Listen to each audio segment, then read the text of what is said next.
Bonjour et bienvenue sur la chaîne de Grind Spider. Donc comme je vous l'avais promis, aujourd'hui je vais vous montrer un petit peu le fonctionnement donc, du fameux backtrack de chez Bushnell. Donc en fait c'est assez simple, hein, il suffit de l'allumer ici sur le côté avec le bouton à droite. Une fois que c'est le cas, comme on peut le voir, il y a un système de satellite qui est fixe, donc qui indique que le Bushnell est en relation, donc le backtrack avec le satellite, et donc il n'y a plus qu'à mémoriser éventuellement un emplacement. Donc comme on peut le voir ici, indique en mètres, il est possible de le régler en yards. C'est d'ailleurs comme ceci que c'est réglé à l'origine, puisque c'est prévu normalement pour être vendu sur le territoire américain. Donc en France, il suffit de modifier la destination en mètres. Alors là, comme on peut le voir, la totalité des flèches indique en fait le positionnement actuel où je me trouve. Donc pour mémoriser cet emplacement, rien de plus simple. Il suffit d'appuyer sur le bouton gauche. On peut le voir, il y a une maison. Il est possible également de demander un emplacement pour une voiture. Donc ça peut être utile aussi pour le parking. Il arrive quand même assez fréquemment qu'il y ait des gens qui se posent la question de savoir où est leur voiture. Donc là, ça pose pas de problème. Il suffit de mémoriser, donc de choisir, de sélectionner avec le bouton de gauche et ensuite de mémoriser avec le bouton de droite. Une autre mémorisation possible, celle-ci, donc étoile, qui signifie un emplacement particulier. Donc ça peut être n'importe quoi, un monument, un lieu en particulier, etc. Donc 3 mémorisations possibles de lieux. Et puis la fonction boussole électronique, purement et simplement, qui en fait indique, grâce à la petite flèche en question, où se trouve le nord. Et donc il y a un affichage en degrés. Alors, pour l'avoir essayé avec une boussole classique juste à côté pour vérifier la comparaison, sachez que c'est parfaitement au degré près. Il n'y a absolument aucun problème. Pour ceux qui pouvaient éventuellement avoir quelques inquiétudes par rapport à ça, il n'y a pas de souci, ça donne bien les bons degrés en question, à condition bien entendu que vous ayez la fameuse couverture ici satellitaire. Voilà. Donc ensuite on revient au mode comme ici maison. Donc supposons qu'on veuille repérer le lieu où je me trouve, donc ici, rien de plus simple. On sélectionne le mode en question, on appuie sur la flèche ici, pardon, je reprends, voilà, on sélectionne ici, on appuie là pour remettre à 0, voilà, et il suffit ensuite d'appuyer dessus pour mémoriser.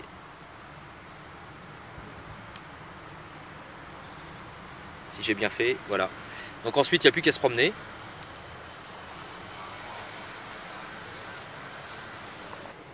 Alors pour faire un test de vérification, comme on peut le voir, donc je suis là-bas, enfin j'ai pris les dispositions ici, comme on peut le voir, ça indique donc 17 mètres, 18 mètres hein, de la distance qui me sépare du point. Voilà. Donc il suffit après de se promener. Alors je vous le fais en milieu urbain, tout simplement parce que comme on peut le voir, il y a quand même pas mal de bâtiments. Donc la question est, est-ce que ça fonctionne malgré tout avec la présence de bâtiments? Du moment que c'est un lieu dégagé, ça fonctionne sans problème. Voilà, on se retrouve. Voilà. On se retrouve à 42 mètres précisément du lieu où j'ai pris la première coordonnée, c'est-à-dire derrière la route. Voilà. Donc maintenant le test aussi va porter sur savoir est-ce que ça fonctionne en prenant éventuellement les transports en commun et puis reprendre rallumer le backtrack pour revérifier à plusieurs centaines voire plusieurs kilomètres pour voir si ça reprend bien donc les anciennes coordonnées. Donc on va voir ça un petit peu comment ça fonctionne. Donc voilà, petit retour d'expérience en test réel, en conditions réelles d'utilisation avec le backtrack. Donc là j'ai parcouru a priori, si on lit le backtrack, 1 km 900. J'ai pris comme référence des lieux que je connais, du départ où j'ai mentionné, donc où j'ai pris le point initial jusqu'ici, donc ça fait exactement 2 km. Donc je suis à peu près à, on va dire 70-80 mètres du point au niveau du rond-point. Donc on est à peu près, je pense, dans l'exactitude au niveau des coordonnées. Alors comme on peut le voir, ça est passé de mètres à kilomètres, puisqu'en fait ça mentionne donc 999 mètres, et quand vous avez franchi la barre des 999 mètres, ça se met automatiquement en kilomètres. Voilà. Donc on se retrouve juste après pour le retour, pour vérifier si ça prend bien dans l'autre sens.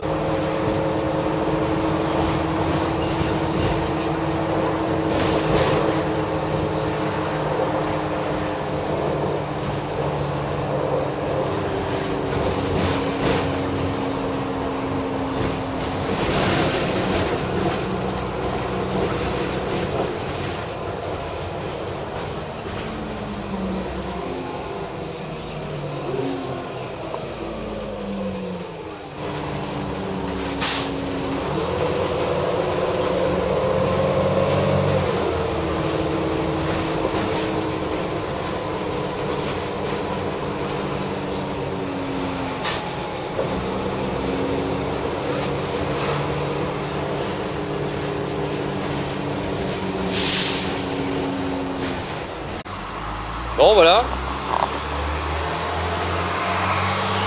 on dit au revoir au bus et on va contrôler si on a bien la bonne distance qui est indiquée avec le chemin. Jusqu'à présent ça se pose sans problème. Donc on arrive.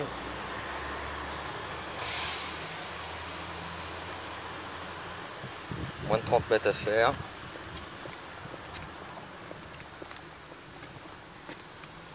Tout droit. À 10-12 mètres près. Donc là si on suit, voilà. Donc, normalement ici, je suis censé avancer encore. 5, 3. Il me fait tourner un peu en rond et voilà. Donc on est parfaitement arrivé et de fait, voilà. Comme on peut le constater, ça a marché sans aucun problème. Je suis bien arrivé au point 0 et au point où j'étais parti. Voilà. Comme je vous l'avais fait voir précédemment, donc eh bien parfaitement concluant. Donc ça fonctionne très très bien. J'espère que ce petit test vous aura plu en conditions réelles d'utilisation. Voilà, c'est assez concluant, on n'a plus qu'à l'éteindre. Voilà, donc pour les questions ou les commentaires, comme d'habitude, c'est toujours en bas que ça se passe, ou par message privé. Et puis, eh bien, portez-vous bien et bien sûr, carpe diem. Salut!